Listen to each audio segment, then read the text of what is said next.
Hi, my name is Amanda Clinton, and I'm just going to give a bit of an update on what's happening with the menzgold cases. As some of you may know, my firm's handling quite a few menzgold client cases in terms of the clients that went over to menzgold, and we've secured quite a few judgments. What we haven't been able to secure as much is assets. And this could be down to several things. The first could be, of course, that perhaps NAM1 doesn't have the assets. But in any case, NAM1 has the ability to activate the clause within his agreement with the people in Dubai, and that is an arbitration clause. So arbitration clauses are usually set in a particular jurisdiction, such as France.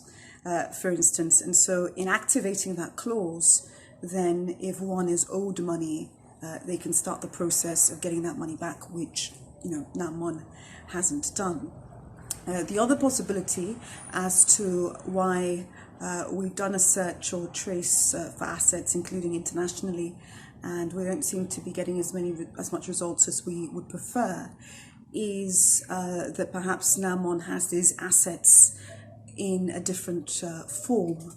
And as some of you may know, there's something called bitcoins, and the advantage of keeping currency or buying bitcoins, as it were, is that literally you remain anonymous in terms of it's not traced. You remain anonymous, and people don't tend to know how much bitcoins you have unless you disclose that. And it's sort of like, some people are worth even $500 million worth of bitcoins, and that's in their private Bitcoin wallet.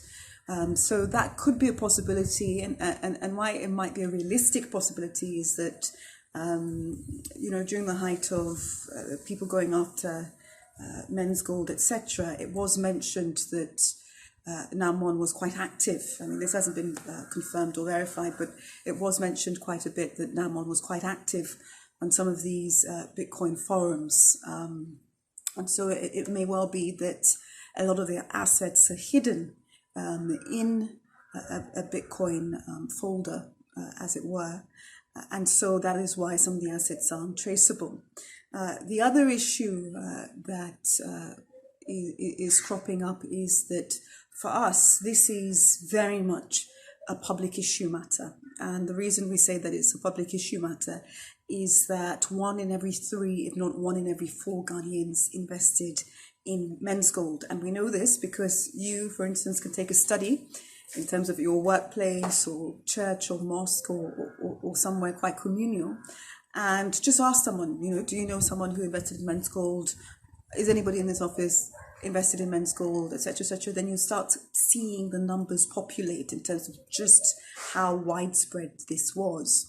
Furthermore, it was a financial bloodbath in terms of SEC's letter, Security and Exchange Commission's letter being released to the general public, and so there was a run for the bank, as it were, in terms of everybody trying to get their deposits out at the same time, and then the complete collapse, and most people have their assets or their money in locked up funds. And for us, this is a public interest matter because it could have been prevented. And the reason I say this is that if government departments shut down menzgold on the basis that they were deposit taking and that it was illegally operating because they had no licenses, etc., they did that 5 years in the operation. And as everybody who does business knows, with business, over time, you can build reputation. And the more reputation you build, the more likely people are to have confidence in that company and to deposit monies in them. And so although the regulators are like, well, at the end of the day, they weren't regulated, and so it's nothing to do with us, we would beg to differ in that sense, or in terms of we don't agree with that at all. And the reason we don't agree with that is that regulators are there to prevent financial loss to the mass public. They are there to step in, particularly when companies are acting in an unregulated manner and want to take advantage of loopholes. And so they shut it down at first instance. Furthermore, no regulator in this country can say that, there was no evidence to have shut down menzgold in the first year. And I say this because Men's Bank with a K was shut down immediately, and then the same directors opened up Men's Bank with a C, and then it metamorphosized into menzgold and to brew marketing. And so if you've got this obvious correlation with the same directors in each entity, it's 101 of compliance. You just shut it down because you have the authority to shut it down, and also because you have seen it is the exact same directors, Namwon, his sister, and his wife, who are the same directors in all companies. So it didn't really take that much mental exercise in terms of compliance to think about, well, is this a sham in terms of the company operation, which was very obvious in the first year. And so in not shutting down in the first year, a financial bloodbath happened in the fifth year because nobody would have invested upwards of, 500,000 CDs and then $300,000, if you can imagine, which some of my clients did by the fifth year, if, for instance, it had been shut down much earlier and menzgold hadn't built their reputation. So moving forward, we've got a lot of judgments, but we don't have a lot of assets to play with in terms of securing these judgments. And it is a massive public interest matter for the reasons I've just explained. And I really do think it is in government's interest to act, because when one is dealing with massive gold transactions, for instance, a copy of the agreement you have with the foreign company has to be lodged at places like Bank of Ghana, so they have a copy of the transactions, and if not, it's a different department. But, government departments are made well aware of such large shipments of gold, and, you have to literally, before you export, you have to literally lodge these kind of agreements. And so if Namwon has provided these agreements to government, and even if he hasn't, government has access to look into the agreement itself in terms of it's been lodged with a government department. And in so doing, they can see which arbitration clauses are relevant within the document, and they can also see which jurisdiction the arbitration clause applies to, and they can, make it public knowledge in terms of it's Namwon's duty to activate that arbitration clause. And one reason why he might not be doing that is he's waiting for everything to die down, possibly, and later on he'll go and apply for arbitration. That's another possibility.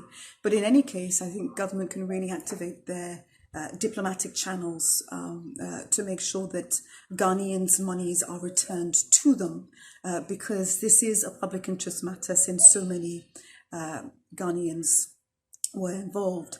And I think that if I am proven right in terms of there are so many people who invested in menzgold, and this is apart from the people you ask who know somebody, if it's not themselves. A lot of people are very embarrassed by the fact that they invested in this company, although the longer government left it open in terms of government departments, the more credibility the company got. And so a lot of people came in on the fifth year having watched menzgold for 4 years, and then they invested. And so a lot of people are embarrassed and haven't come forward. But we've got a lot of data in terms of there's quite a few people invested, and you can just do this survey for yourself. Just ask someone, do you know anybody who invested in menzgold? Do you know anybody in your church? Do you know anybody in your mosque? And perhaps they themselves invested in menzgold. And in so doing, large numbers also means that these are the same people that are going to the poll. So it is in government's interest to win over those people, in terms of, yes, the company remained unregulated, but we're going to set an example in terms of ensuring that we get assets for Ghanaians, and in terms of making sure that next time this happens, we're not going to leave such an obviously unregulated company that was still taking in so much money in terms of deposit taking. We're not going to leave them open for so long.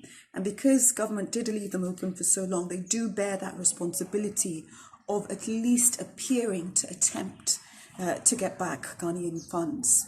And so it is, I'm not trying to be political or anything, but I really do think those numbers will show at election time in one way or the other, in terms of you're going to have a lot of people voting for NPP based on NPP's ability to help aggrieved customers who were plentiful and who government departments didn't help because they left the operation open for so long.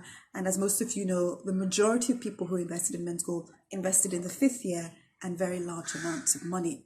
And so it is in government's interest to sort of win over those people. And if they don't, well, we'll see what happens one way or the other.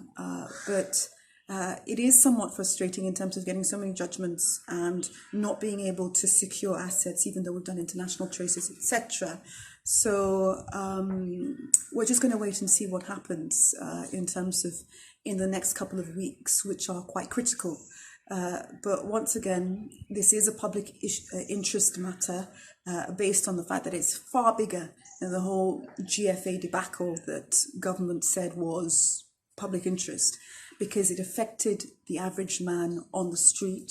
It affected them more so because more people invested in the 5th year, and had local government departments done their job, it would have been shut in the 1st year, especially since it was the same directors just, swapping and changing companies in the end. So it is a massive public interest matter, and the public decide in terms of, at the end of the day, the public will always decide.